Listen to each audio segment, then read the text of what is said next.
Bonjour et bienvenue dans la présentation test du HTC Desir par desir.blogspot.com. Ce test va vous présenter les différents points de ce nouveau smartphone taïwanais.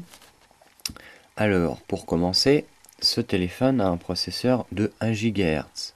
1 GHz qui vous permettra de de ne pas avoir de problème de rapidité dans les tâches que vous allez effectuer. Il dispose aussi de 576 mégas de RAM, ce qui en fait l'un des plus puissants. Il dispose bien entendu d'une puce 3G 3G+, de Wi-Fi, d'un récepteur AGPS pour capter les satellites, d'un accéléromètre pour quand on le bascule, d'une boussole.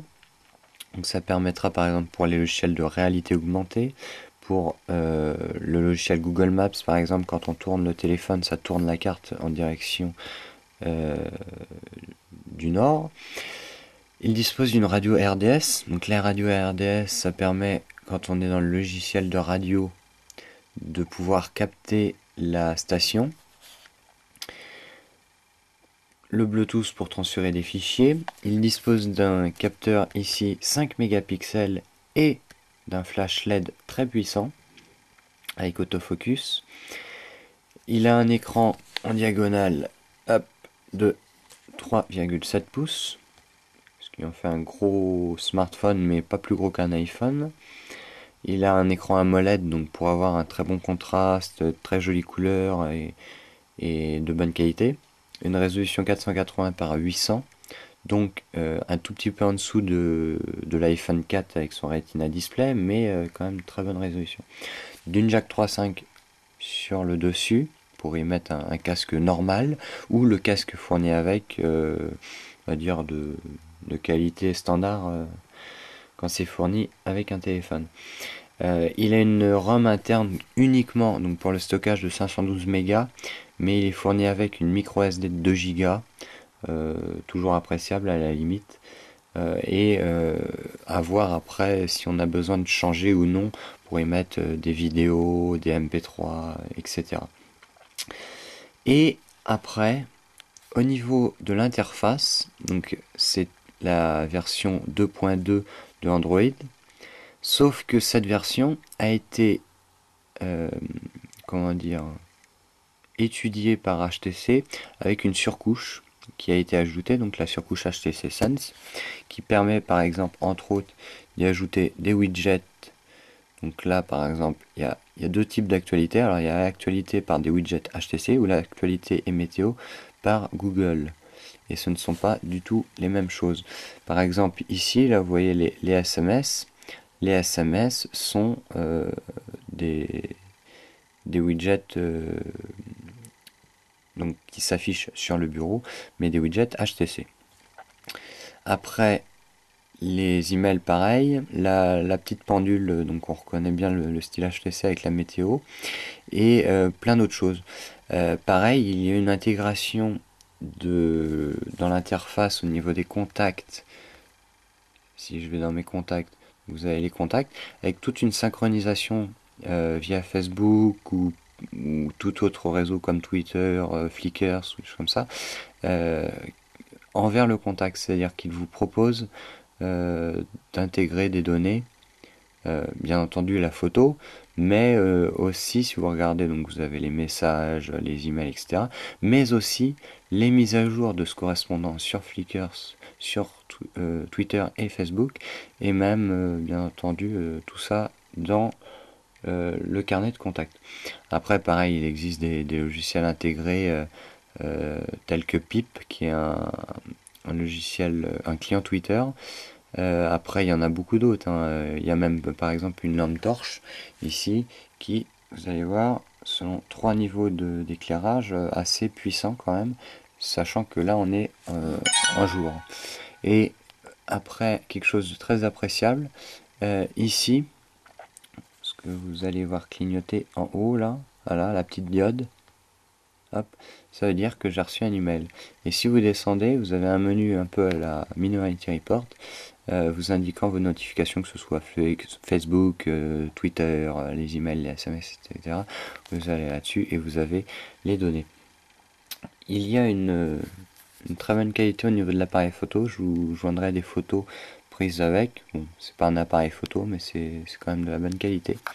Et après, parce que c'est Android, vous avez donc un store comme pour l'App Store, sauf que là ça s'appelle Android Market. L'Android Market qui dispose de 80 000 applications, sauf que sur ces 80 000 applications, le pourcentage d'applications gratuites et le pourcentage d'applications payantes de l'iPhone, et il y a beaucoup moins de doublons, donc ça se vaut entre App Store et Android Market. Et de plus, la politique de communication, vous voyez là par exemple il y a des applications payantes. Sur ces applications payantes, si celle-ci ne me plaît pas, je peux me la faire rembourser sous 24 heures. Tandis que sur l'App Store, si on l'achète, eh ben, on l'a à vie, on va dire, on ne peut pas s'en débarrasser. Et comme je vous le disais tout à l'heure, pour les photos par exemple, il y a dans le navigateur au niveau des photos, il faut que je les retrouve par contre. Attendez, c'est comme je vous parle en plus. Ou un truc tout bête, par exemple, l'application AutoPlus. Alors cette application dispose de photos, d'intégration avec les paramètres matériels, dont l'accéléromètre pour les photos. Donc si je vais par exemple sur une Toyota IQ, ça charge la photo et vous voyez, ça charge tout seul. Bon, là il fallait charger la photo dans l'autre format, mais d'habitude c'est extrêmement rapide. Si je vais dans photos ce coup-ci, hop hop hop, LMNO, où c'est que c'est mes photos? Je peux aller dans l'appareil photo, c'est exactement pareil que sur l'iPhone. Donc l'appareil photo, comme je vous le disais, excusez-moi, il a la petite miniature ici. On clique et on a les photos, vidéos, etc. Et donc comme l'iPhone. Et donc si vous prenez la photo par exemple, vous retournez et vous avez l'accéléromètre qui se met en marche. Donc vous voyez, c'est extrêmement rapide. D'autant plus si à la photo, vous voyez, hop, très très rapide. Pareil donc au niveau de la petite diode, tout à l'heure elle s'est mise à clignoter parce que j'ai reçu un email en push. Mon téléphone il peut tenir 2 jours allumé sans problème, alors qu'il a le push, etc. Ce qui n'était pas du tout le cas avec l'iPhone. J'avais du mal avec une journée à ce qu'il tienne toute la journée, quoi. Le téléphone en lui-même, quand il est allumé et qu'il est, on va dire, comme ceci, le dos, enfin qu'il est sur le dos, voilà.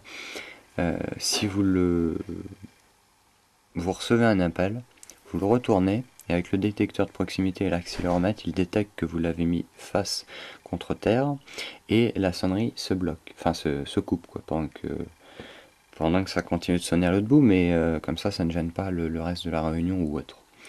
Et le navigateur web a d'intégrer, ce qui n'est pas le cas de l'iPhone encore une fois, le navigateur flash, ce qui fait que par exemple, vous voyez l'horloge qu'il y a ici sur le site Désir par HTC, vous avez la montre qui est une animation flash et fonctionne très très bien. De plus que comme en plus c'est un processeur très puissant, il n'a aucun problème avec ceci. Voilà. Pareil, si vous allez sur le site de Dailymotion, vous n'aurez aucun problème. Voilà, bah, c'était une vidéo de présentation pour désir-par-htc.blogspot.com. Vous pouvez retrouver dans les commentaires et commenter cette vidéo. Merci, à plus, au revoir.